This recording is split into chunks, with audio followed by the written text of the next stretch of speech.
Avant de commencer, je précise que si tu ne veux pas être spoilé du futur des projets en lien avec Spider-Man et Sony, quitte la vidéo immédiatement.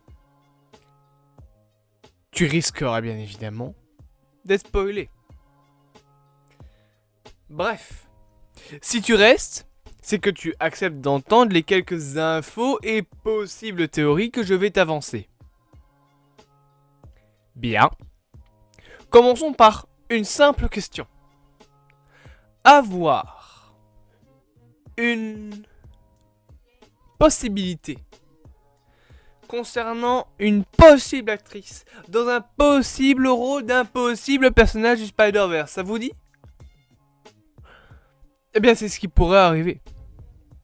Car rappelons-le, tandis que du côté de Disney, nous avons Spider-Man en tant que Tom Holland, du côté de Sony, ils ont encore les droits de sortie des films et des séries sur les personnages du Spider-Verse.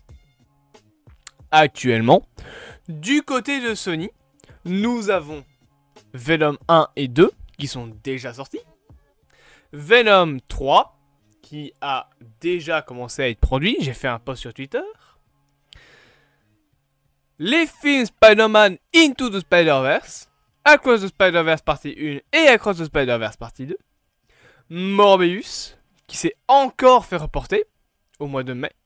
Alors, après analyse, en fait, il est reporté au mois de mars. Désolé. Le film sur Kraven, la série sur le personnage de Silk, un projet sur Spider-Woman, et encore 2 autres films non nommés, avec une date pour 2023. Et quel acteur pourrait rejoindre le Sony's Spider-Man Universe?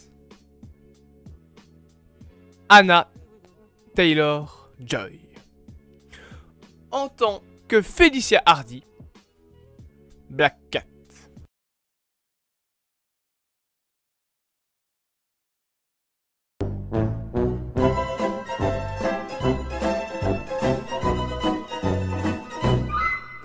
Alors, pour rappel, l'actrice, nous avons déjà pu la voir dans la série Le Jeu de la Dame, qui est disponible sur Netflix. Elle fut également castée pour jouer la princesse Peach dans le prochain film d'animation Mario, qui devrait sortir en 2022. Concernant cependant le projet en rapport avec Black Cat, déjà il faut savoir que de base, un film Silver Sable et Black Cat devait sortir, mais le projet a été abandonné. Cependant, vu le succès de No Way Home, Ma Lumière a décidé de me dire au revoir. Voilà, merci, c'est bien. Donc, vu le succès de No Way Home, la durée de vie de la franchise pourrait être beaucoup plus longue. Et Sony envisage probablement de tirer profit de cet énorme succès. Cela devrait sûrement se faire en coopération avec Marvel, étant donné que le multivers est en train de se mettre en place. Bref, revenons sur Black Cat. Le projet pourrait être possiblement un film. Il pourrait ouvrir le portail vers de nouvelles aventures solo, notamment un potentiel The Amazing Spider-Man 3. Un film en live action avec Miles Morales, dont le jeu est d'ailleurs excellent, voire même un projet d'un personnage dont on parlera. Reste jusqu'à la fin, tu verras. Elle pourrait donc, Black Cat, également apparaître d'ici quelques temps dans la prochaine trilogie du MCU, et même faire un petit caméo en personnage d'animation dans les 2 parties de Spider-Man Across the Spider-Verse. À voir donc dans l'avenir ce que Sony et Marvel réservent à ce personnage. Et justement, Black Cat pourrait être rejointe par 2 autres petites araignées. Gwen Stacy et Peter Parker.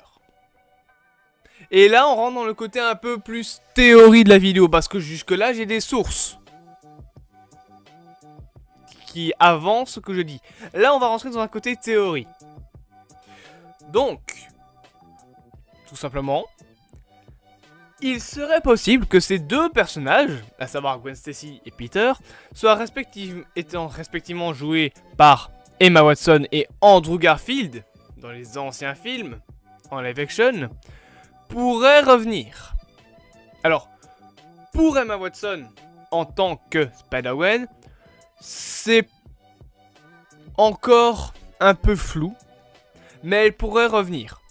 Surtout que, encore une fois, le succès de No Way Home a réouvert des portes.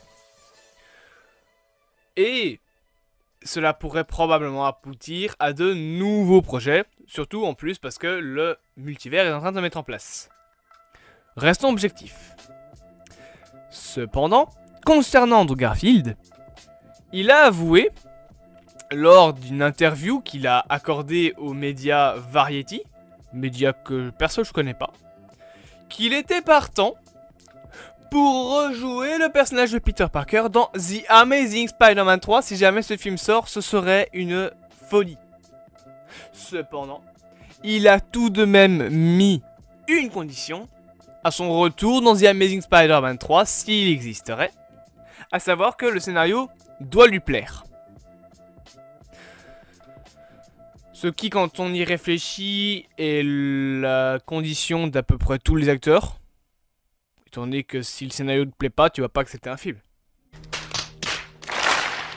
Sauf si tu joues dans les Dons de la Mer 4. N'est-ce pas Michael Caine? Bref. D'ici quelques temps, nous en saurons peut-être plus. Donc, je me permets de te dire que nous nous retrouverons d'ici de nouveau quelques temps, peut-être quelques jours, dans une vidéo consacrée à Thor Love and Thunder. Puis une autre qui parlera quant à elle de toutes les sorties à ne pas manquer en Marvel 2022. Et puis du côté de DC 2022. D'ailleurs, une seconde vidéo sur le DC Extended Universe devrait arriver. Plein d'autres petites choses dans le futur. Je me permets donc de reprendre mon clapet.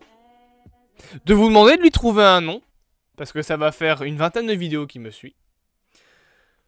Je me permets également de te demander de t'abonner, de liker, de partager si tu as aimé la vidéo. Et je te dis à bientôt. Voilà, c'est tout ce que j'ai à vous dire. Voilà, allez, au revoir tout le monde. Ouf.